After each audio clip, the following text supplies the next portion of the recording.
great. Driving through the canyon here in Utah, Provo Canyon soon enough. Just leaving Park City now. But so I am dating again, sort of. I've got my eye open anyway. I'm really probably going to be finding a woman in a foreign country, passport bro style. I don't know, possibly. But what I do know is that dating in this current world with technology and the fact we're so busy, and in this modern era of like some parts of society being ultra feminist and like even to a point of hating men, and there's just so much use and abuse out there right now. It's not just one culture or the other, but I would say the West, England, Western Europe, United States, are very self-centered and more highly narcissistic than other cultures are, both men and women. But I would say with the ultra-feminist agenda, there isn't this ultra-patriarchal agenda, that's not being pushed in society. What we're getting is ultra-feminist agenda. Girl boss this, girl boss that type of agenda. And almost to, like I said, almost to the point of man-hating. So I may find a traditional woman in the U.S. I'm looking for a traditional woman here. But I'll tell you what, one thing I learned, and I learned this early, and I'm glad for it, because I've been pretty successful in having good relationships. I was married for 18 years. Most of that was good. So I've been blessed in a lot of ways. But, I learned the door test from the Bronx Tale. I don't know how long ago that was, a wise guy movie, where the boss or the Don or whatever of this crew is telling this young wise guy, he's probably 16, 17 years old, and he's telling him about the door test. Well, this young boy, this lad comes to him and says, I met this chick, man, she's amazing, she rocks my world, she might be the one. What can I do to know? Like, is there a test? And he's like, let me tell you about the door test. You can take my car, he says. This is the Don's car, so nobody drives his car. And he's like, whoa, you don't let anybody drive your car. He's like, no, you're taking my car. Go ahead and you take her out and you do the door test. And how you do the door test is you get out of the car, you go and get her out, you help her out of the car, lend her your hand, make sure she's safe, and you get her out, you close the door behind her, lock it, and when you guys come back to the car, you go to her door first and you get her in the car, and when she gets in, if she doesn't reach over there and unlock your door, dump her. Right? Why is that? Well, he says that's a selfish broad. You don't want that in your life. There's no chance of that lasting. There's no chance of you having a happy relationship with someone like that. And so you can't do the door test now. When people open doors, they click the key fob or whatever, and the door opens. But there's a billion other ways to test things. And with this digital world we're in, with most people meeting online these days, strangely enough,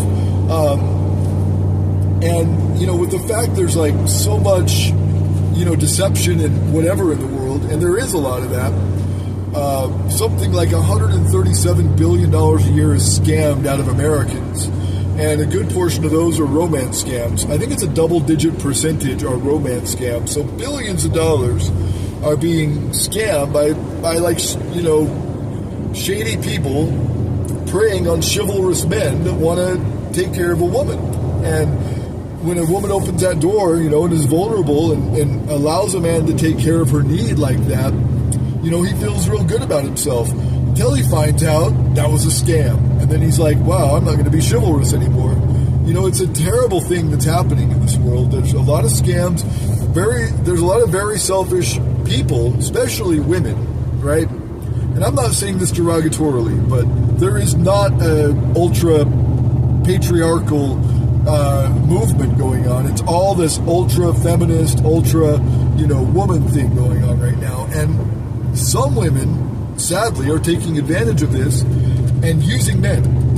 And being online is so much easier because you can be talking with 19 people at once, and maybe 3 of those are going to pay your bills. My phone just got broken, now I can't talk to you unless I can replace this. Okay, here's $500, go buy a new phone, or here's $1,000, go buy a new phone. And, and then that keeps up. And then she talks to another guy, oh, my car's broken down, I can't get to work, my life sucks. Oh, let me fix that for you. And then another one's like, you know what I'm saying? And so that happens to the tune of billions of dollars. So there's got to be a door test. You've got to protect your time, your energy, your money. You've got to protect yourself in all ways, And if a girl says, oh, I don't really care about money, usually, that's a red flag, because everybody cares about money. Money means freedom. If I can work 3 days and pay all my bills as opposed to working for 30 days and paying all my bills, I'd much rather work the 3 days. So my hourly rate, my money, the money I take in matters, because money is freedom. So if someone's like, I don't really care about money, they're bullshitting. Unless they really just like to slave away at work and really like to be somebody else's property for a job, like they design your schedule, they dictate how your life is and what you do in life and, whatever, what time you take off, what time you don't take off. Unless somebody really likes that and, has some sort of Stockholm syndrome or, some sadomasochistic, whatever, I don't know. I can't do that. I would much rather have control of my own destiny. And with money, I get freedom. So I care about money. And if somebody else doesn't care about money, that's a red flag. Either they're stupid or they really do care about money, but they're trying to seem innocent and they really care about it, but they're trying to be like, playing one off on you. Like whatever, money is no big deal. No, money is a good measure of a person's value. Are they ambitious? Are they passionate? Do they care? Like money kind of, quantifies that. But not always. There's other ways to quantify it. Maybe they're passionate about painting and they've, had some really great success with art shows and, whatever they do, like it's not always the best quantifier, but it is a quantifier. And it also allows you to have freedom. So I care about money. But I look for little patterns. I've been dating for 4 years since I divorced my wife. I was with her for 18 years and nobody else, never cheated, just her for 18 solid years. And now that I'm dating, it's different than it was before because so many more people are meeting online. But it's also different because of the mood of society and this feminist agenda, and how people can justify using and hurting somebody just because they have a penis. And that's the truth. Like that's just life these days. This ultra feminist, this believe all women, this girl boss thing, this bad bitch thing, all that stuff that's popular in society today, really justifies using and abusing men. It really does. And so you've got to be careful. When I first meet somebody online, and, I've not done this a lot, but 4 or 5 times I've connected with people online, I'll send a video. Well, more that I haven't met, probably 20 that I haven't met, 5 that I have met. But what I'll do is I'll send a video with my name, their name, and a little introduction, well wishes, nice to meet you, whatever. And if they don't send one in return, there's something wrong. And if you ask them and they refuse to, there's really something wrong. Get rid of that one immediately. You will waste your time. You will waste your energy. Don't even mess with that. But there's other door tests, This Bronx Tale, really, you should watch it. It's a good movie. Lots of good sound advice and wisdom. Even if they're old gangsters, good wisdom. But the door test, there's got to be other ways, to quantify intention. And so there's a bazillion ways. I look for many. I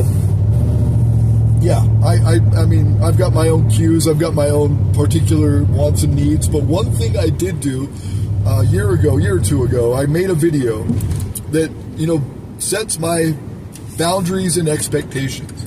This is what I want. This is what I expect.